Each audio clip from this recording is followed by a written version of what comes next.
The Galactic Council chamber was the largest room Grace Holden had ever seen. It stretched out like a small city, filled with seats that rose in circles from a central stage. Hundreds of alien species sat in those seats. Some had scales. Some had fur. Some had shells that clicked when they moved. All of them were talking, growling, or making sounds that Grace could not name. She found her seat in the very back row, in the shadows where the lights did not reach. She sat down, folded her hands in her lap, and began to watch. Grace was 34 years old. She had dark hair that she kept tied back and gray eyes that never seemed to blink. She wore the simple uniform of a Terran diplomatic observer. No medals, no fancy symbols, just a small patch of earth on her collar. She was the only human in the room. The front rows belonged to the predator species. They were the ones who ruled this part of the galaxy. The Varaks sat in the best seats. They were tall reptiles with scales like armor and teeth like knives. Their leader, an old warrior named Karth, had scars running down his face. He spoke with a voice like thunder. Next to the Varaks sat the Cathari. They looked like wolves that had learned to walk on two legs. Their fur was gray and silver, and their eyes glowed yellow in the dim light. They were proud hunters who believed strength was the only thing that mattered. Behind them were the Skrull. They were insects the size of humans, with black shells and mandibles that never stopped moving. They did not speak with words. They clicked and buzzed, and somehow everyone understood. These were the species that controlled the council. They had conquered worlds. They had crushed anyone who stood against them. They were predators, and they wanted everyone to know it. The smaller species sat in the middle rows. Herbivores, prey animals. They kept their heads down and their voices quiet.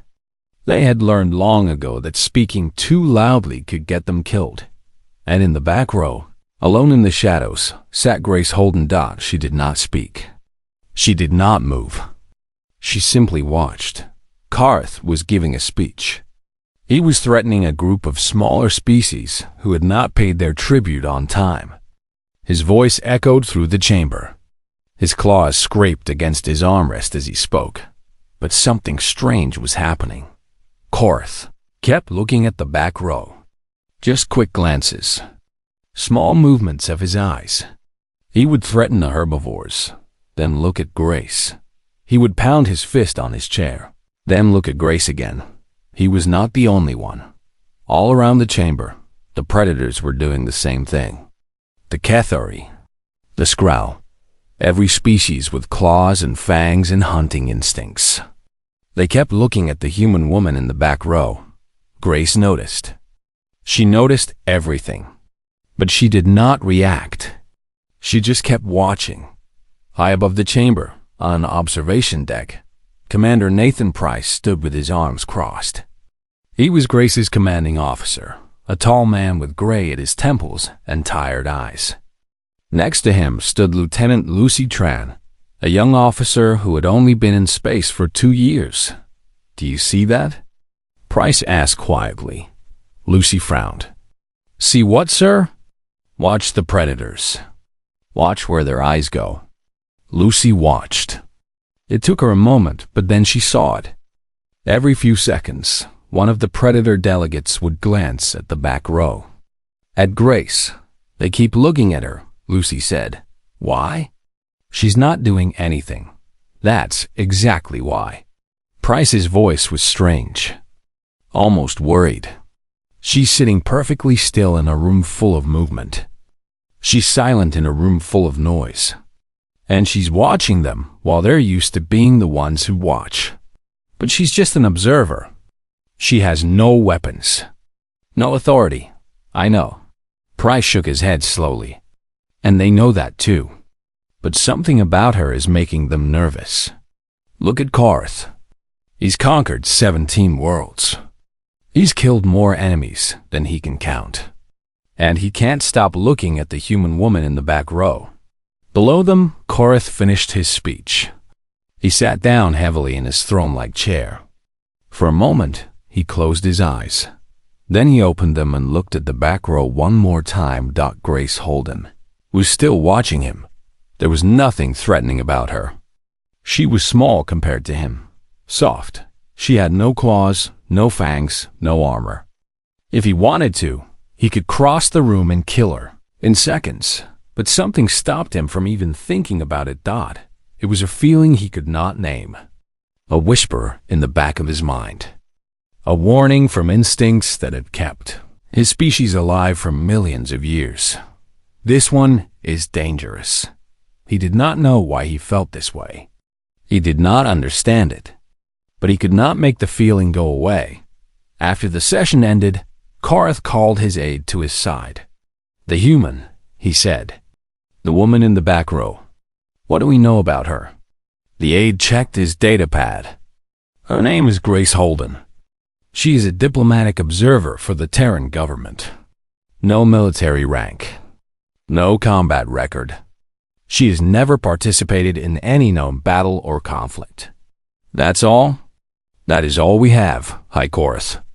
Korath stared at the empty seat where Grace had been sitting. She had left when the session ended, slipping away without a sound. "Find out more," he ordered. "I want to know everything about her. Everything about her species. May I ask why, High Korath?" Korath was silent for a long moment. When he spoke, his voice was quieter than usual. "Because something is wrong. Every instinct I have is telling me that woman is dangerous. More dangerous than anyone else in that chamber." He turned to face his aide. "And I do not know why. That is what frightens me." Far across the station, Grace Holden returned to her quarters aboard the Terran ship Steady Hand. Commander Price was waiting for her. "How was your first day?" he asked. Grace sat down and poured herself a glass of water. "Interesting. The predators couldn't stop looking at you." "I know. Does that worry you?" Grace took a small sip of water. Her face showed nothing. Her voice was calm. "It's the first step," she said. "They need to notice us. They need to wonder about us. They need to feel that little itch in the back of their minds, the one that tells them something is different about humans." And then Grace set down her glass and looked at Price with those steady gray eyes. Then they learn what that difference means. The reception hall was bright and loud. Hundreds of aliens mingled together, drinking strange colored liquids and speaking in dozens of languages. This was where the real politics happened. Not in the council chamber, but here, in quiet corners and whispered conversations. Grace Holden stood near the eastern wall. She held a glass of something blue that she had not tasted. Her eyes moved slowly across the room, watching everything, missing nothing. A young HFY warrior walked toward her. His name was Ven. He was tall, covered in silver fur, and moved with the smooth grace of a born hunter. His yellow eyes studied her as he approached. "You are the human observer," he said. His voice was deep, almost a growl. "I am." Ven tilted his head to one side, the way a dog might look at something strange. "I have heard stories about your kind. They say you are soft creatures, weak, that you have no natural weapons. No claws, no fangs. Nothing but thin skin and dull teeth." Grace looked up at him. She did not smile. She did not look away. "That is what they say," she agreed. "Then how did your species survive? How did you become strong enough to build ships and travel to the stars?" Grace was silent for a moment. Then she spoke, and her voice was soft and even. "We were never the strongest things on our planet, or the fastest, or the most deadly. There were animals with teeth longer than my arm. Animals with claws that could cut through bone. Animals that could run twice as fast as any human. Then how did you survive?" Ven asked again. "We learned to watch, to wait, to think." Grace's gray eyes held his yellow ones. "We learned that the creature who strikes first does not always win. Sometimes the creature who waits, who watches, who chooses the right moment is the one who walks away alive. Ven's ears flattened against his skull. It was a sign of unease in his species. You sound like prey that learned to bite back. No. Grace shook her head slowly. We sound like prey that learned to hunt. There was something in her words that made Ven's fur stand up. A warning he could not explain. He had killed many creatures in his life. He knew what danger looked like, smelled like, felt like. This small human woman made him feel like he was standing at the edge of a cliff in the dark. You do not smell like prey, he said finally. We rarely do. You just haven't learned to recognize what we are yet. Ben wanted to say more, but he found he had no words. He nodded once and walked away, his tail held low. Across the room, Korith watched the exchange. He had been watching Grace all evening, though he pretended not to. What do you make of her? He asked his military advisor, a scarred old Varax named Threll. Threll watched Grace for a long moment. She has no weapons, no guards. She stands alone in a room full of predators, and she shows no fear. Is she stupid? No. Threll's voice was certain. I have seen stupid. I have seen brave. I have seen crazy. This is none of those things. This is something else. What? Threll turned to face his leader. I do not know. And that is what troubles me. Later that night, Grace returned to the steady hand.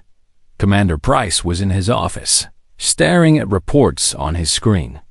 He looked up when she entered. You talked to the young Kethari, Ven. He talked to me. Grace sat down across from him. He wanted to know how humans survived our planet. What did you tell him? The truth. That we were never the apex predators. We were the small, soft things that learned to hunt the apex predators. Price leaned back in his chair. Do you think that's why they're afraid of us? Because we were prey? Partly. Grace folded her hands in her lap. But it goes deeper than that. These species, the Varax, the Kethari, the Skrull, they evolved as predators. They were always at the top. They never had to fear anything. They never had to hide or wait or watch for danger. And we did. For millions of years. Every human who ever lived carries the memory of that fear in their bones. We learned to sleep lightly, to notice small sounds, to feel when something was watching us from the dark. Grace's voice was quiet, but we also learned something else. We learned to turn that fear into focus, to become the thing that watches from the dark. Price felt a chill run down his spine. And the predator species can sense that? On some level, yes. They look at me and their instincts tell them something is wrong. I don't act like prey. I don't run. I don't hide. I don't try to make myself small. I just watch. And wait. Wait for what? Grace's gray eyes met his. That's what frightens them. They don't know what I'm waiting for. They don't know when I'll move, or why, or what I'll do when I do. All they know is that something inside them, something old and deep, is screaming at them to be careful. Price was silent for a long time. The Council thinks we're weak, he said finally. They think humanity is just another prey species that got lucky with technology. I know. How long until they learn the truth? Grace stood up and walked to the window. Outside, the stars burned cold and bright. They're already learning, she said. Every time they look at me and feel that little twist of fear in their gut, they're learning. Every time their instincts tell them to be careful around the soft, clawless human, they're learning. And when they've learned enough, Grace turned to face him. For the first time, something like a smile touched her lips. It was not a warm smile. It was the smile of a patient hunter who knew the trap was almost ready. Then they'll understand what humanity really is. We're not prey that learn to hunt. We're not predators who hide our claws. We're something new. Something they've never seen before. What's that? Grace looked back at the stars. We're the species that looks at monsters and sees something to study, something to understand, something to use or destroy, depending on what we decide. Her voice dropped to barely a whisper. We're the species that isn't afraid anymore. And for creatures who have always ruled through fear, there's nothing more terrifying than something that cannot be scared.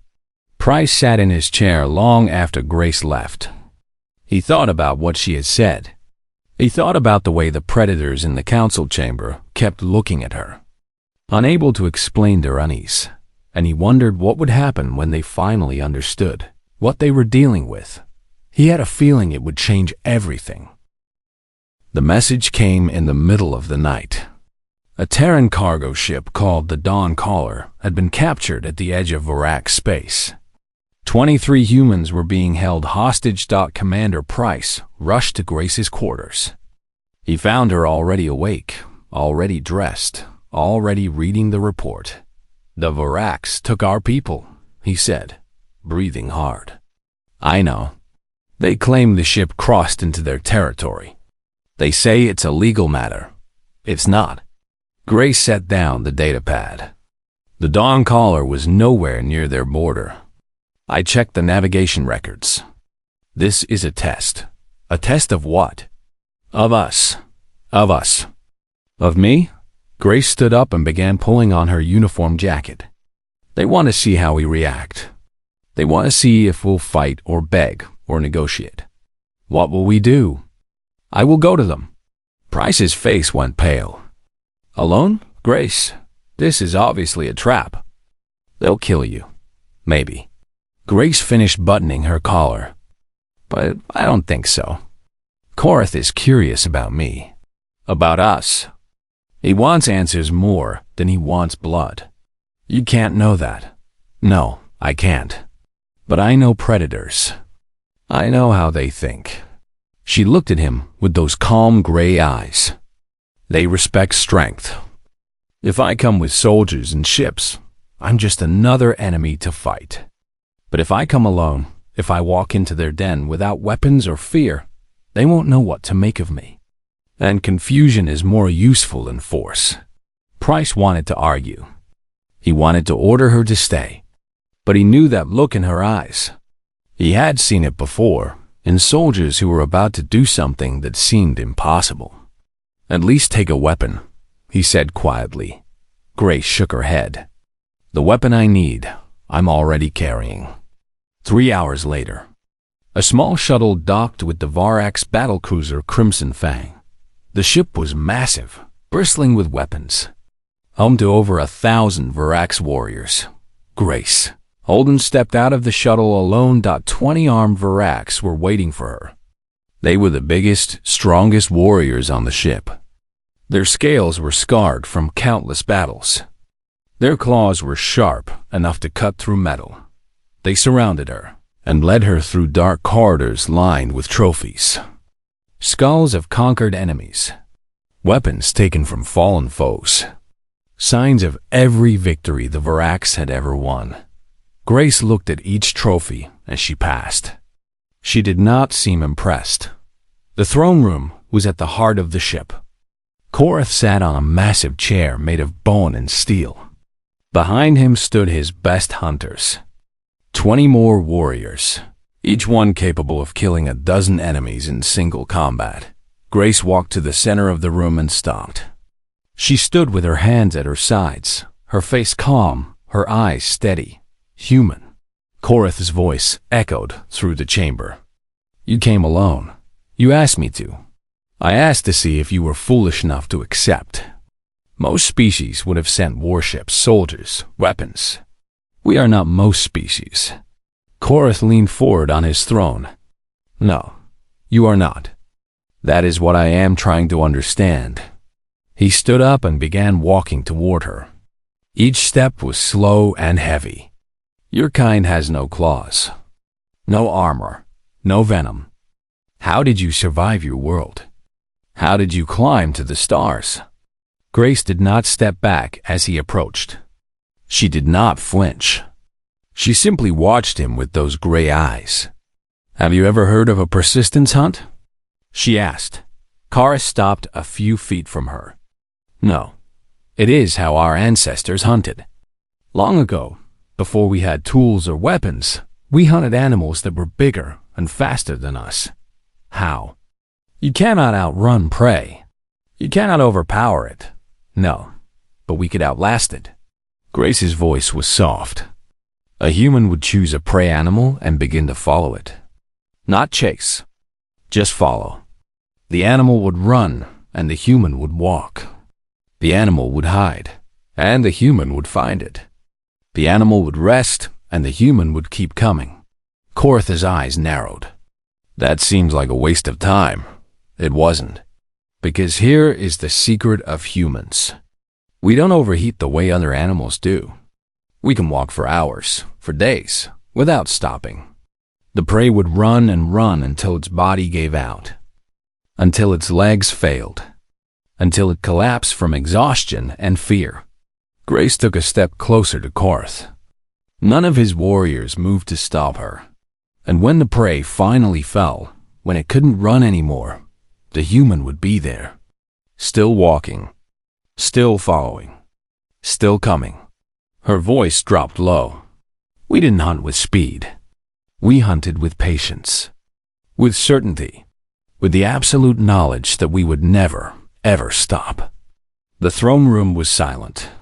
No one moved. No one spoke. Your species hunts with strength, Grace continued. You chase. You catch. You kill. It's over in moments. But humans don't hunt like that. We watch. We wait. We follow. And when we finally strike, it's not because we're angry or afraid. It's because we've decided the time is right. She was very close to Korth now. Close enough that he could smell her.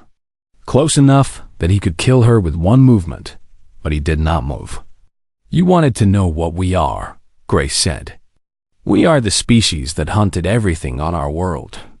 We looked at predators with teeth and claws, and we decided they were not threats. They were prey. We ate them. We wore their skins. We made tools from their bones. She looked up at him, and for the first time, something cold and hard showed in her eyes. And now we are here, watching you, learning about you, deciding what we think of you. Korth felt something he had not felt in decades. It started in his stomach and spread through his whole body. It took him a moment to recognize it. Fear, double quotes, where are my people? Grace asked. Her voice had not changed. She had not raised it. She had not threatened. But somehow, the words felt like a knife at his throat.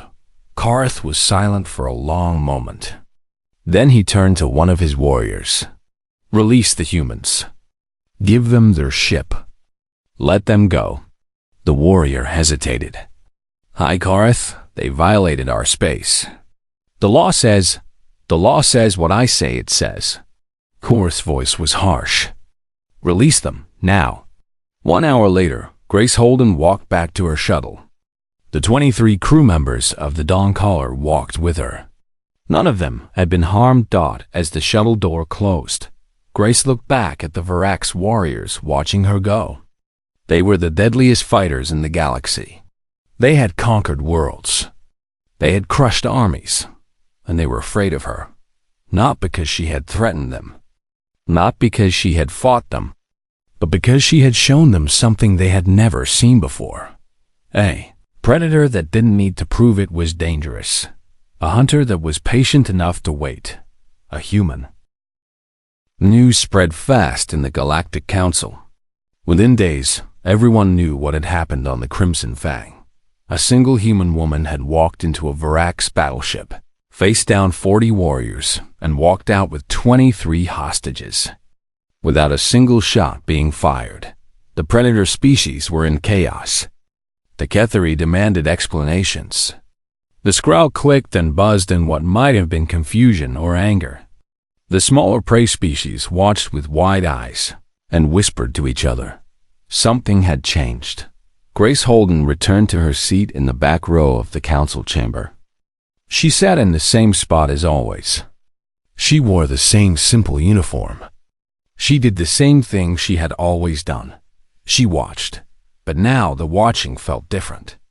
Now when her gray eyes moved across the room, the predators did not just glance at her.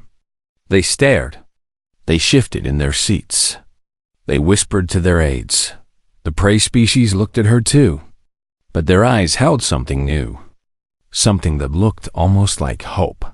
Then, the young HFY warrior requested a private meeting. Grace agreed that they met in a small conference room on the neutral station. Ven paced back and forth, unable to keep still. His tail swished with nervous energy. "What you did on that ship has changed everything," he said. "Korath has not been the same since. His officers say he wakes up at night. He looks over his shoulder when he walks alone. He jumps at shadows." "I did not threaten him," Grace said. She sat in a chair by the window, calm as always. "That is what makes it worse." Ven stopped pacing and faced her. "If you had threatened him, he would know how to respond. If you had attacked, he would know how to fight back. But you just talked to him. You just stood there and told him a story about how humans used to hunt. And now he cannot sleep. It wasn't just a story." "I know. That's why it worked." Ven sat down heavily in a chair across from her. "My people are hunters. We pride ourselves on being predators. We look at other species and see prey or rivals, nothing else. But when we look at humans, what do you see?" Ven was quiet for a long time. When he spoke, his voice was soft. "We see something that looks back." Grace tilted her head slightly. "What do you mean?" "When a predator looks at prey, the prey runs, or freezes, or tries to hide. That is how prey behaves. But humans don't do any of those things. You look back. You watch us watching you. And you don't seem afraid. We're not. But why?" Ven leaned forward. "You have no claws, no fangs, no armor. We could kill you so easily. Why aren't you afraid of us?" Grace considered the question for a moment. "Do you know what happens when you put a wolf in a cage with a human?" Ven shook his head. "The wolf attacks. It bites and claws and tries to kill the human. And sometimes it succeeds." Grace's voice was matter-of-fact. "But if it doesn't kill the human quickly, something changes. The human starts to fight back. Not with teeth or claws, but with fists and rocks and whatever they can find. And the human doesn't stop. Even when they're hurt. Even when they're bleeding. They keep fighting. And then, the wolf gets tired. The wolf gets confused. The wolf has never met prey that fights back like this, that refuses to give up, that seems to get more dangerous the more it's hurt." Grace's gray eyes held Ven's yellow ones. "Eventually, the wolf starts to wonder if it made a mistake. It starts to look for a way out of the cage. And that's when the human wins." Ven's ears flattened against his skull. "You're saying humans are more dangerous when they're wounded?" "I'm saying humans don't know how to give up. It's not in our nature. We were prey for millions of years, surrounded by predators who wanted to eat us. If we gave up easily, we would have gone extinct. So we evolved to be stubborn, to keep fighting long after we should have lost, to turn desperation into determination." She leaned back in her chair. "That's what Korath saw on his ship. Not a weak human who should have been afraid, but a human who had walked into a den of predators without fear. A human who looked at him the way a hunter looks at prey. He didn't know how to handle that. None of you do." Ven was silent for a long moment. Then he asked a question that had been burning in his mind. "When you sit in that back row, watching everything, what do you think about? What do you see?" Grace turned to look out the window at the stars. "I see potential," she said. "I see species that could be friends or enemies. I see alliances that could be made. I see threats that might need to be stopped. I see a galaxy full of creatures who think they know what strength looks like, but have never met a species like humanity. And what does strength look like to you? Grace turned back to face him. Patience, persistence, the ability to wait and watch and learn before you act. The willingness to walk into danger without flinching because you've already decided what you're going to do. Her voice softened slightly.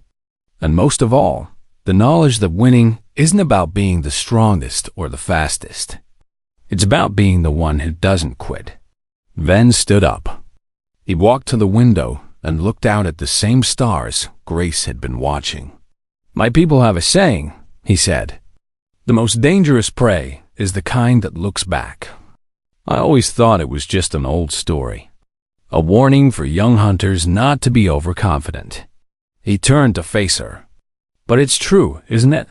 Humans are the prey that look back. And somehow, without claws or fangs or armor, you became the most dangerous species any of us have ever met. Grace stood up and joined him at the window. We're not dangerous because we want to be, she said. We're dangerous because we had no choice. Every other species in this galaxy evolved at the top of their food chain. You were born predators. You never had to learn how to survive against something bigger and deadlier than you. But humans did. For millions of years. Every day was a fight to survive. And we won. Not because we were strong, but because we refused to lose. She placed her hand on the cold glass of the window. Now we're out here, among species who think they're predators. And they don't understand that we stopped being prey a long time ago. We're something else now. Something new. What are you? Grace looked at him, and for just a moment, he saw something ancient and fierce behind her calm gray eyes. We're the species that learned to eat our fears. We're the species that took every predator on our world and either tamed it or killed it. We're the species that looked at the dark between the stars and called it home. She smiled, and it was not a warm smile. We're humanity, and we're just getting started. The Galactic Council was in its last session of the cycle when the emergency signal came. A convoy of refugee ships was under attack at the Outer Rim. Pirates from the Skrull hive mind had broken away from their people and turned to violence for profit. 300 innocent lives were in danger. The council chamber exploded into chaos. The predator species argued about whose job it was to respond. The prey species begged for someone to help. Everyone talked, but no one acted. Grace Holden stood up from her seat in the back row. The room went silent. She had never stood in a council session before. She had never spoken. For months, she had been nothing but a quiet presence in the shadows, watching and waiting. Now she walked forward. The predator delegates moved out of her way without thinking about it. They stepped aside as she passed, making room, following an instinct they could not name. She walked to the central podium and looked out at the gathered species of the galaxy. The steady hand has already been sent, she said. Her voice was soft, but it reached every corner of the chamber. 4 other Terran ships are with her. The pirates will be stopped. Korth rose from his seat. You sent ships without asking the council? The council was arguing. People were dying. Grace's eyes swept across the room. We don't debate while innocents are being killed. We act. The Skrull delegate made an angry clicking sound. These pirates are Skrull. This is our problem. You have no right to interfere. Then you should have interfered first. Grace's tone did not change. You didn't, so we did. Another delegate shouted from across the chamber. This is an act of war. You are attacking Skrull ships without permission. No. Grace shook her head slowly. This is protection. Your pirates were killing defenseless refugees. That was aggression. She paused. What happens when humans decide you're an enemy instead of a problem? That's aggression. This is just us cleaning up a mess you refuse to handle. The chamber was completely silent. Let me be very clear, Grace continued. Humanity did not come to this council to conquer anyone. We did not come to dominate. We came to find our place among you, to learn, to trade, to grow alongside you. She turned to face Korath directly. You asked me once what humans are. I told you, but I didn't tell you everything. Her voice softened slightly. We are also the species that took wild wolves and made them our friends. We are the species that looked at the empty darkness of space and called it an opportunity. We are the species that destroys and creates, that hates and loves, that fights wars and builds peace with the same hands. She looked around the room, meeting the eyes of predator and prey alike. We are complicated. We are messy. We are capable of terrible cruelty and amazing kindness, sometimes at the same time. And right now, in this moment, we are choosing kindness. We are choosing to save those refugees, to stop those pirates, to protect creatures who cannot protect themselves. Her voice grew harder, but understand this. That is a choice. And if you force us to make a different choice, you will not like what we become. She stepped back from the podium. The convoy is already safe. The pirate ships have been disabled. No one died who didn't have to. She turned to walk back to her seat. We can talk about rules and protocols later. For now, just know that humanity is here. We sit in the back row. We watch. We wait. And when the moment comes when innocence needs saving or enemies need stopping, we do not hesitate. She returned to her seat in the shadows. She sat down.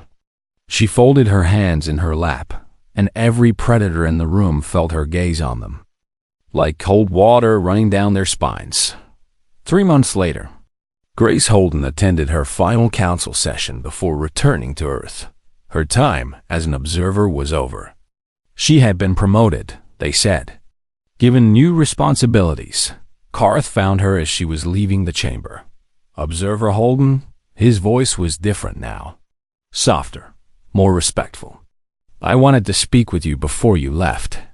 Grace stopped and looked up at the massive Varax warrior. Hi, Korath. I never thanked you properly. For what you did at the refugee convoy, and for what you taught me on my ship. He paused, as if searching for the right words. I have conquered 17 worlds. I have killed more enemies than I can count. I thought I knew what strength was. And now? Now I know I was wrong. Korath's ancient eyes met hers. Strength isn't about claws or fangs or how loudly you can roar. It's about knowing when to be silent, when to wait, when to move. He bowed his head, a gesture his species rarely gave to anyone. You taught me that, just by sitting in the back row and watching. Grace was quiet for a moment. Then she spoke, and her voice was gentler than Korath had ever heard it. We don't have to be enemies. No? No. Humanity didn't come out here to fight every species we met. We came because we were curious, because we wanted to see what was out there. She smiled slightly. We found predators who thought they knew everything about hunting, and they found prey that had learned to bite back. What happens now? That depends on you, on all of you. Grace looked around the chamber one last time. Humanity will be watching. We're good at that. And we'll be waiting to see what the galaxy decides to become. Korath straightened up. And if the galaxy decides wrong? Grace's gray eyes met his. For just a moment, he saw something behind them. Something patient. Something ancient. Something that had survived ice ages and plagues and wars and famines. That had clawed its way up from the mud and reached for the stars. That had never stopped fighting and never stopped hoping. Then you'll learn why our ancestors were afraid of the dark, she said quietly. And why the things that lived in the dark learned to be afraid of us. She turned and walked away, through corridors that no longer whispered warnings at her approach. She had changed nothing and everything. She had conquered no one, and been conquered by no one. She had simply sat in the back row, silent. She had watched. She had waited. She had shown the predators of the galaxy what patience really looked like. And now, as she left the Galactic Council behind, every species in that chamber understood something they had never understood before. Humans were not prey. Humans were not predators. Humans were something else entirely. Something that watched from the shadows and waited for the perfect moment. Something that could be your greatest friend or your worst nightmare. Depending on the choices you made, the galaxy had met humanity, and humanity had looked back. Grace Holden boarded her ship and headed for Earth. Behind her, the council chambers slowly returned to normal. Species talked and argued and made deals, as they always had. But something was different now. Something had shifted. Every predator in the room kept glancing at the back row, at the empty seat where a human woman had sat for so many months, watching everything, saying nothing. They would never forget her. They would never forget the lesson she had taught them. And somewhere, in the quiet spaces between the stars, humanity kept watching, kept waiting, kept deciding what the galaxy deserved, just as they always had, just as they always would.